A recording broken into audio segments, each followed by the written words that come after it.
बिस्मिल्लाहिर्रहमानिर्रहीम। अस्सलामुअलैकुम दोस्तों, ये वाक़या पेश करते हैं जब हज़रत सारा की तरफ एक बादशाह ने अपना हाथ गलत नियत से बढ़ाया तो उसका हाथ पत्थर का हो गया। पूरा वाक़या पेश करते हैं। जब नमरूद में हज़रत इब्राहिम अलैहिस्सलाम को मुल्क बाबल से निकाल दिया तो हज़रत इब्राहिम अलैहिस्सलाम मुल्क शाम की तरफ रवाना हुए। उनके साथ उनकी बीवी हज़रत सारा और उनके भतीजे हज़रत लूत अलैहिस्सलाम थे। जब हज़रत सारा का निकला हज़रत इब्राहिम अलैहिस्सलाम के साथ हुआ तो हज़रत सारा काफ़ी आसूदा हाल की थी। इनके पास बहुत सी ज़मीनें और मवेशी थे और तमाम अमवाल हज़रत इब्राहिम अलैहिस्सलाम को बख्श दिया।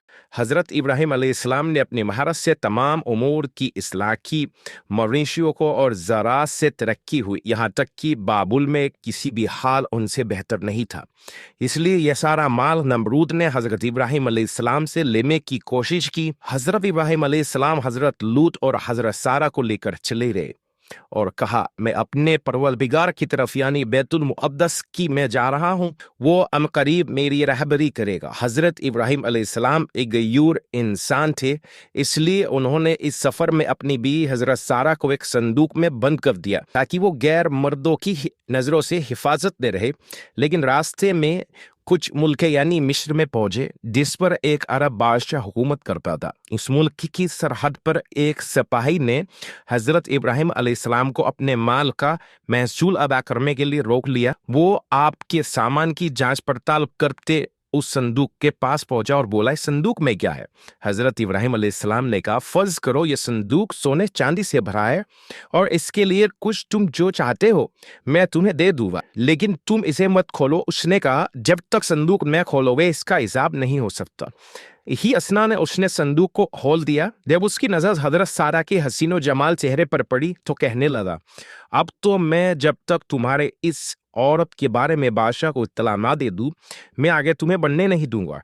चुनाचे उसने किसी शख्स को भेजकर बादशाह को इस मामले से आगाह किया। बादशाह ने चंद लोगों को भेजा और संदूक उठा ले आए।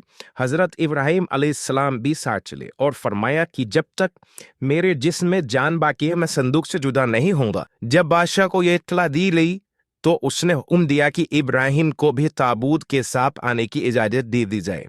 चुनाचे हज़रत इब्राहिम अलैहिस्सलाम को ताबूत और उनके तमाम सामान के साथ बादशाह के पास ले गया गया। जब आप उसके सामने पहुंचे और उसकी नज़र हज़रत सारा पर पड़ी तो उसने बेइख्तियार से अपना हाथ इनकी जानिब बढ़ाया। हज़रत इब्राहिम अलैहिस्सलाम जो गैरत और हनियत का सरचश्मा थे वो शक परेशान हुए और उधर से मुंह फेरा और अल्लाह ताला से कहा, परवरदिगार मेरे अहले हरम को इस शख्स के हाथ से महफूज रखना।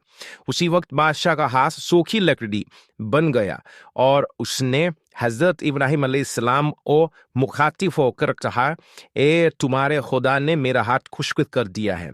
हज़रत इब्राहिम अलैहिस्सलाम ने फरमाया, हाँ मेरा खुदा गयूर है और वो हराम कामों से नापसंद करता है। बादशाह ने कहा, आप अपने खुदा से कहो और दुआ करो कि मेरा हाथ ठीक कर दे, मैं अपने हरम के साथ कोई भी ऐसी हरकत नहीं करूं। चुनाचे हज़रत इब्राहिम अलैहिस्सलाम ने दुआ की और बादशाह ठीक हो गया।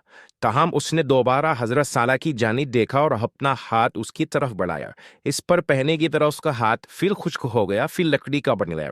तब उसने दोबारा हज़रत इब्राहिम अलैहिस्सलाम से कहा कि आप दुआ करो। हज़रत इब्राहिम अलैहिस्सलाम ने फरमाया, अब मैं तुम्हारे हाथ के शिफात होने के लिए शर्त पर दुआ करूंगा कि तुम अपने हाथ आगे, अगर तुम ऐसा करोगे तो तुम्हारा हाथ खुश्क हो जाए और तुम फिर मुझसे दुआ के लिए नहीं कहोगे।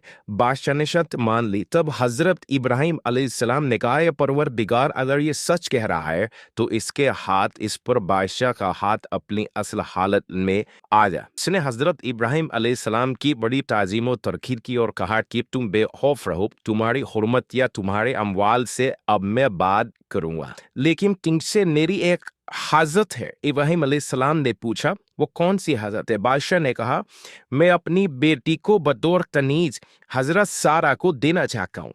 आप अलैहिस्सलाम ने मंजूर फरमाया। बादशाह ने अपनी बेटी हजरत सारा को बतौर कनीज अदा कर बादशाह की ये बेटी कोई और नहीं बल्कि हजरत हाजरा थी, जिसके बाद अल्लाह ताला के हुक्म से हजरत इब्राहिम अलैहिस्सलाम ने अपनी बीवी का दर्जा लिया और उन्हीं के वतन से अल्लाह ताला ने हजरत इब्राहिम अलैहिस्सलाम को हजरत اسماعیل علیہ السلام ابا کی حضرت ابراہیم علیہ السلام اپنے اہل و اموال کے ساتھ روانہ ہوئے. ابراہیم علیہ السلام کھڑے ہوئے اور بادشاہ سے کہا چلو میں تمہاری تعظیم کروں اور تمہاری عزت اور احترام کی وجہ سے تمہارے پیچھے خدا نے حضرت ابراہیم علیہ السلام کو کہا کھڑے ہو جاؤ اور بادشاہ کے آگے نہ چلو. جس پر قابو پا چکے ہو اس کو کہو کہ وہ آگے چلے اور تم پیچھے چلو, تعظیم کرو. کیا ہوا تمہارے خدا میں ایسے وحی کی ہے؟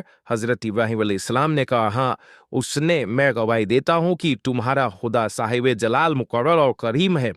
تم نے اپنے دین کی طرف مجھے راغب کر لیا. پھر بادشاہ نے حضرت ابراہیم علیہ السلام کو رخصت کیا اور وہ روانہ ہو گئے. اس ملک سے نکل کر حضرت ابراہیم علیہ السلام ملک شام پہنچ کر ایسی جگہ ٹھہرے جہاں فلسطین اور شام سے آنے جانے والوں کا راستہ تھا. اس راستے پر اللہ کے ان نیک بندوں نے رہنا سہنا شروع کر دیا تھا. محترم حضرات, یہ ویڈیو اگر پسند آئی ہو تو چینل کو سبسکرائب اور ویڈیو کو لائک کریں. جزاک اللہ.